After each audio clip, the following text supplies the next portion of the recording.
So, we begin with lecture 12 of the solar photovoltaics course. So, just a brief recap. So, in the last lecture we learnt about semiconductor resistivity,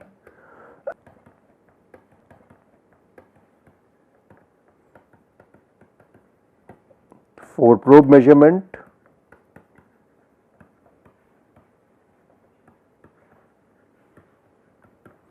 to measure the resistivity, and then concepts related to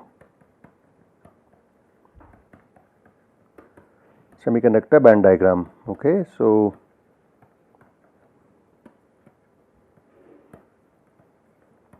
basically what is the direction in which energy changes, in what sense the sign of energy is important, how does the band bending occur, and how do you plot electric field, potential and charge density in a semiconductor. This will come useful when you learn about the junctions. Now, next topic that we take up is the carrier diffusion.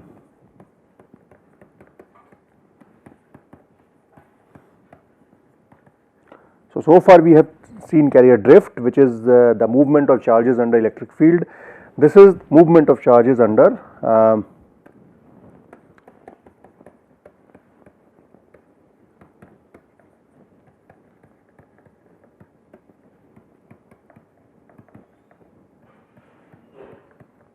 a concentration gradient by and large.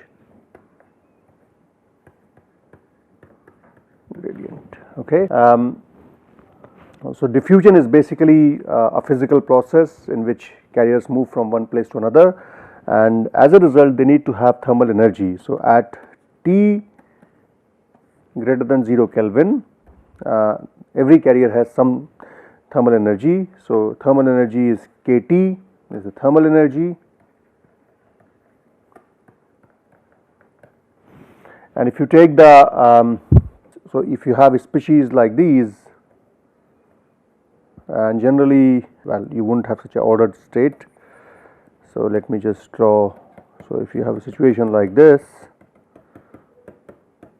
okay, where let us say on this side you have more carriers than on this side. Okay. So, carriers would like to move in this direction overall, but since diffusion is a random process, there could be overall carrier can move in this direction as well as in this direction, right, but there is a net flux in one direction because of concentration gradient. Now, since any species at a given location has probability of moving to either right or left, so we say that the thermal energy which is available to a species to move in one direction is kT by 2. So, it is kT by 2 is the additional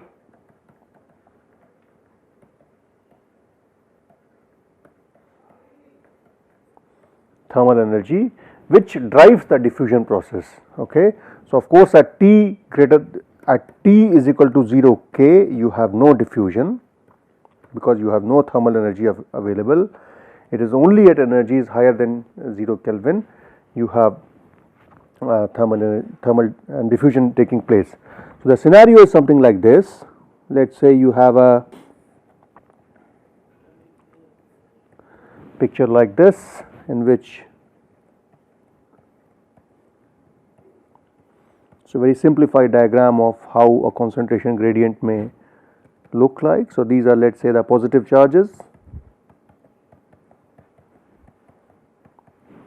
Okay. So, we have net concentration gradient in this direction, all right. Let us say this is x. So, in this direction we have what we call as J P diff. Okay. Similarly, you might have a scenario in which you may have concentration gradient like this.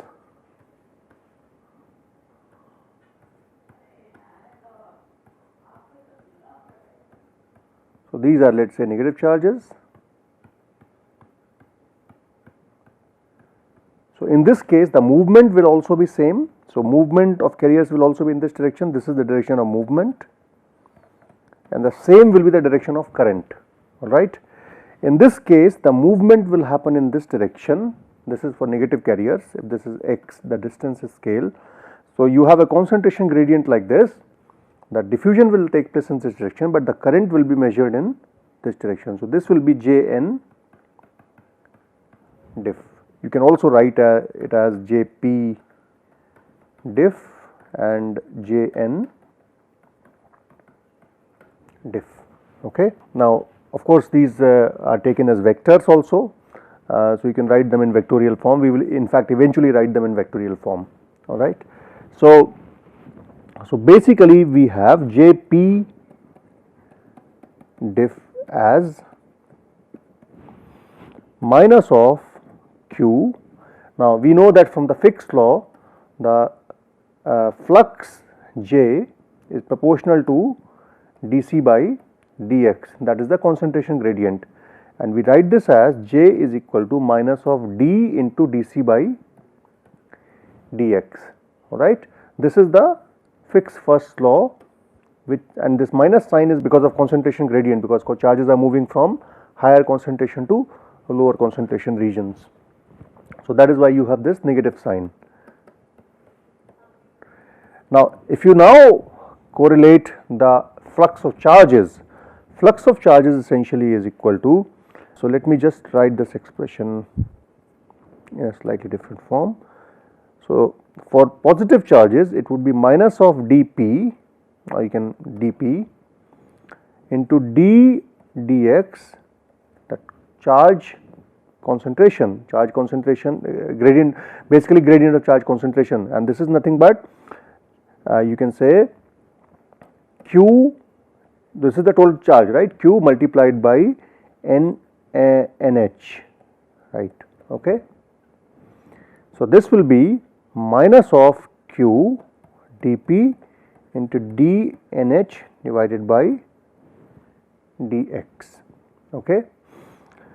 You can also write, so we will have to make some simplified language later on. We will have to later we will write nh as p and we will write Ne as N. We will write that later on, because when we write the equations it becomes very simple, but that we will do later. Okay, later. So, this is the diffusion current for hole. J diff is equal to minus of dP minus of q into dP into dnh over dx. Similarly, Jn diff, now since Jn diff is in the opposite direction as to the concentration gradient, that is the flux of carriers, the sign is opposite. So, essentially the sign is now minus of minus q dn dne by dx. So, this becomes q into dn dne by dx. You can write them in more general form, where d, alright. So, dn is diffusivity of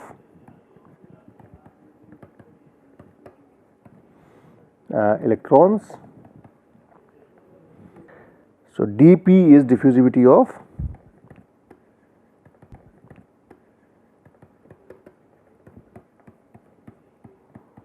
holes. The units of these are in centimeter square per second, whereas the units of NH and Ne are in per meter cube or centimeter cube. So, in this case we will take per centimeter cube. All right. So, if you look at the flux now, the current will be so you have Q in Coulomb into centimeter square per second into you have N as per centimeter cube, and this will be centimeter. So, if you look at the units now, this is Coulomb per centimeter square per second. So, essentially it is Coulomb per second is ampere, ampere per centimeter square. So, basically the number of amperes passing through per unit area. All right. So many charges, so much charge in Coulomb passing through an unit area per unit time. Okay. So, this is what the flux is basically, and this is nothing but current density, because current density is always represented in ampere per centimeter square or ampere per meter square, whereas current is given in ampere only. Okay. So, essentially this is what it means, number of charges passing through per unit area per unit time. So, now having looked at the diffusion current, what is total current? Total current is Jp. Okay, let me, before we write this, let us just write the general form of these equations. The general form of these equations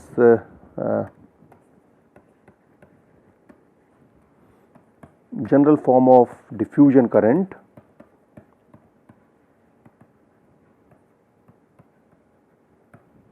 you can write this as, so Jp diff can be written as minus of q dp into del of p, okay, and Jn diff can be written as minus plus of q dn into del of n. So, instead of writing del of nh, I have now shifted it to del of.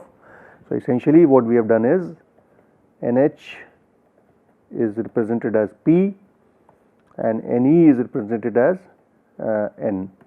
Okay. So, they'll look a little bit more simpler later on. Okay. So, this is what these general expressions for diffusion currents are. So, the total current now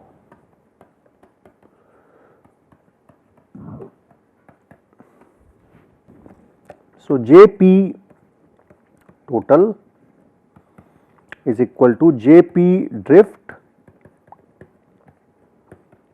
plus Jp diffusion, and this is basically equal to Q. So, I replace NH by P into mu P into E, remember that? Okay. So, this is the total amount of charge per unit volume, this is the mobility and this is the electric field, plus what is Jp diff? It will be minus of Q dp into del of p, alright. So, this becomes Q p mu p E minus of Q dp del of p. Similarly, for electrons, Jn total will be equal to, for electrons you can take the charge as minus of Q n mu n E plus Q into dn del of n. Okay. So, this we have taken this we have now replaced Ne and Nh by P into Q, right. So, here we have replaced this as N into Q. So, essentially and since for electron its charge is negative, so we have taken it as a negative. Okay. So, J total for a given semiconductor will be equal to J P total plus J N total, alright. So, this is the, you can say J P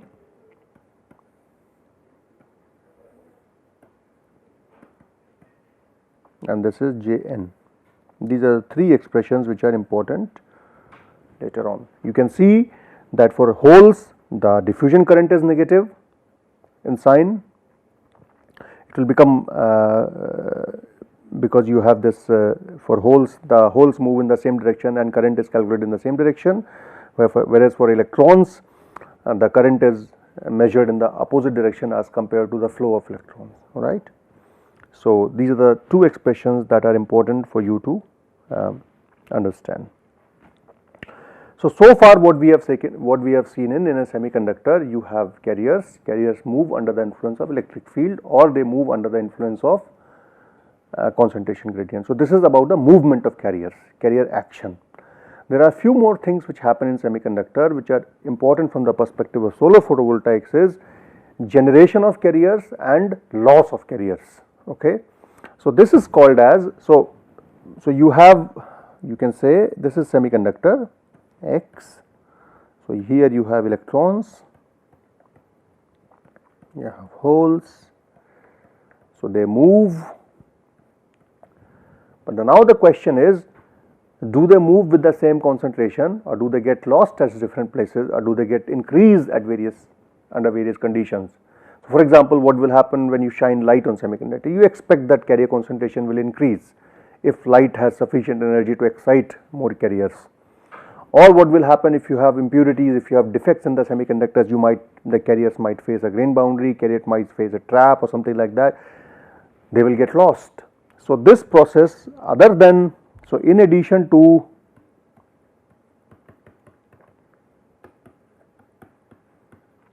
drift and diffusion, which is about the carrier action, you have two more processes.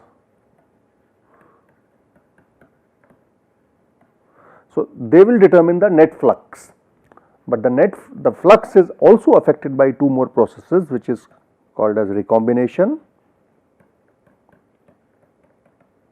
and generation. So it is these four processes together which will generate the net change in carrier concentration as a function of time or distance in a semiconductor. Okay. So let us see what these things are. So we now focus our attention on recombination first. So we will talk about the generation in the second half. Let us first look at the recombination. So recombination, as the name itself suggests, in a semiconductor charges can recombine, which means electrons and holes being equal and opposite charges to each other, they have a tendency to recombine. So the first mechanism that is operative in semiconductor is called as band to band recombination. What happens in this case? You have a hole, you have electron, okay. This electron may move. So this is conduction band, so this is EC, this is EV. So here you have conduction band, here you have valence band.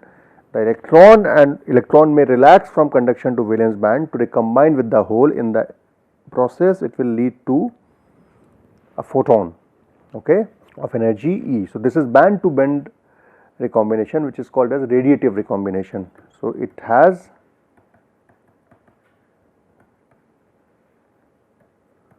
emission of a radiation of energy h nu corresponding to the energy which is released.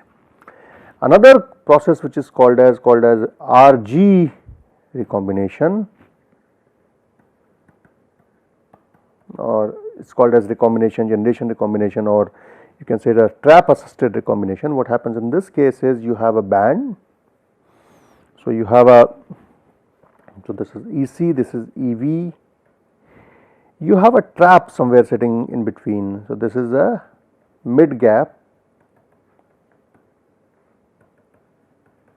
impurity level. So you have an impurity which is neither close to conduction band nor close to valence band. It is not able to ionize itself. What happens in this case? You have an electron sitting here, you have a hole sitting here. Sorry.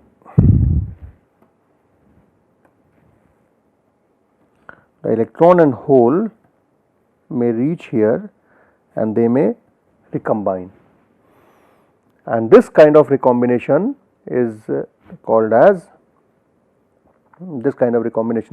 trap assisted recombination.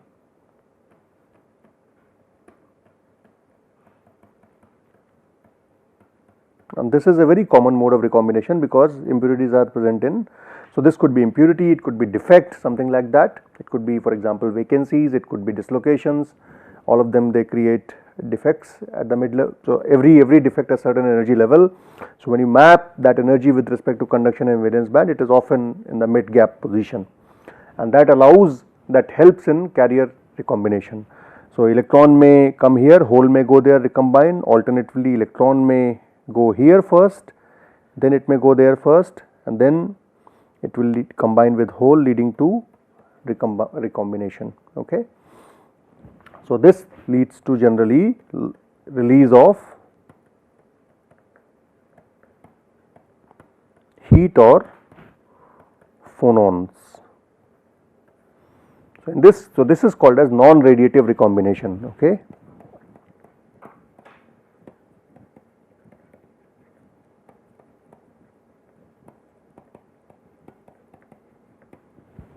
Okay.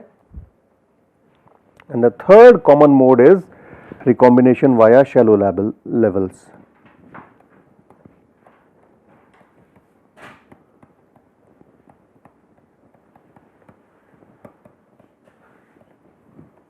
In this case, what happens is that you have band EC, EV, you have trap levels which are sitting close to conduction or valence band edge. You might have some things here. Okay, these are shallow levels. So shallow means they are closer to conduction and valence band edge. So you have electrons sitting here, you have holes sitting there. So what might happen is that you have electron coming here and hole going there, or you might have electron coming here, hole going there. Okay.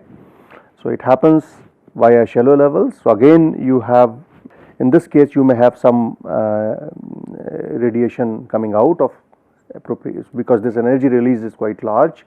So as a result it's possible to have this in a radiative manner. So possible for radiative emission to occur. So this is via trap levels. So these are the three main causes of recombination. However, the most common cause in semiconductor is this trap assisted recombination, where impurity and defects they lead to recombination in semiconductors. And of course, band to band recombination is also very common. This is especially true when your carrier density becomes very large. When your carrier density becomes very large, then the energy also becomes very high. When the energies become very high, so more the carriers are created, more the carriers recombine thermally. So this is basically thermal recombination. They just come to valence band to recombine because carrier concentration is very high. So this is the recombination process that happens in semiconductors, and you can also have other recombination processes such as recombination via excitons,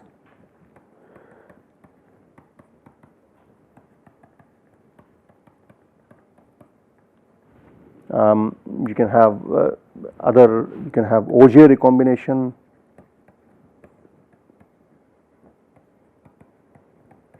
So there are various recombination processes which are there. We can't get into details of everything, but if you want to read more about recombination, I would recommend you to go through Robert Peire, Advanced Semiconductor,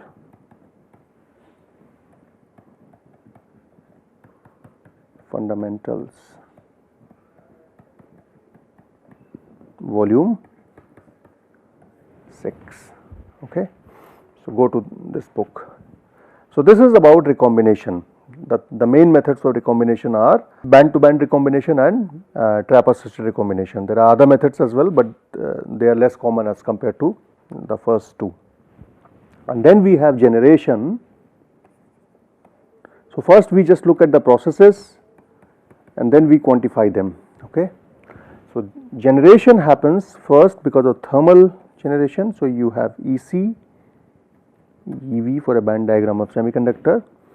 So electron here gets excited, creating an electron, leaving a hole. Okay, so this is thermal excitation, thermal or light assisted generation. This is what happens in solar cells. You have a radiation of energy. So basically energy E thermal or E light is greater than Eg. Okay, so this is the band gap.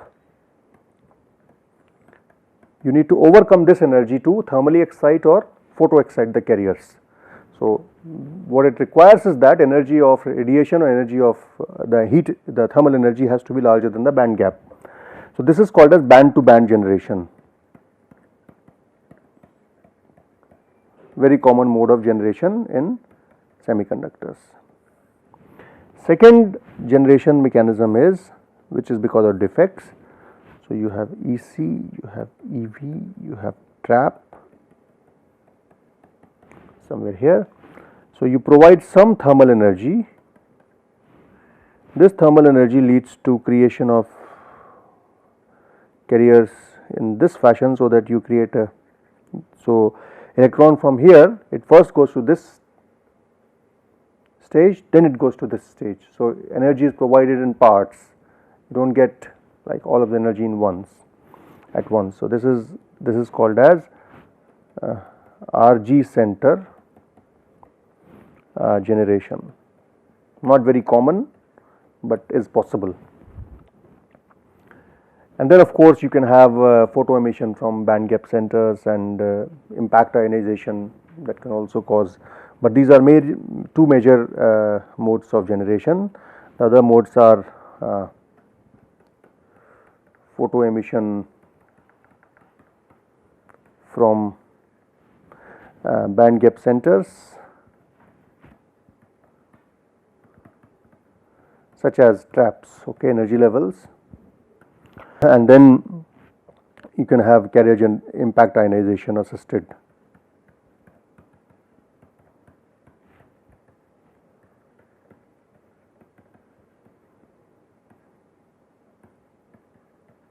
Carrier generation. So again, if you want to read more about these, go to the same book which I recommended, Advanced Semiconductor Fundamentals by Pierre. So these are the main methods of recombination and generation.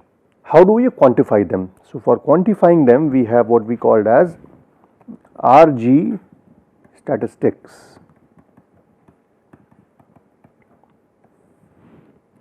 Which give us generalized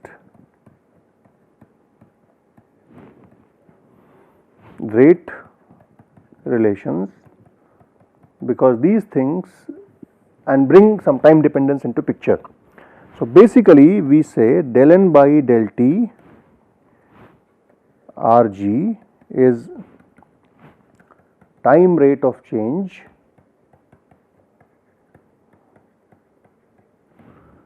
in electron concentration due to both Rg center. Okay. So it's negative if electrons are lost, and it's positive if electrons are created. Similarly, due to Rg centers, not both but Rg centers. And then we have del P by del T Rg, which is time rate of change, same in hole concentration due to Rg center. Again, this is positive if holes are created and negative if holes are lost, and this includes both capture and emission. Okay. So negative means captured, emission means it's positive. So we will quantify this, we will couple these with the terms that we have seen from drift and diffusion, and then come to the final equations of rate of change of carrier concentration in semiconductors. So we will finish here today. What we have learnt is about recombination, generation, and some diffusion aspects in semiconductors, and we will take it up further in the next class.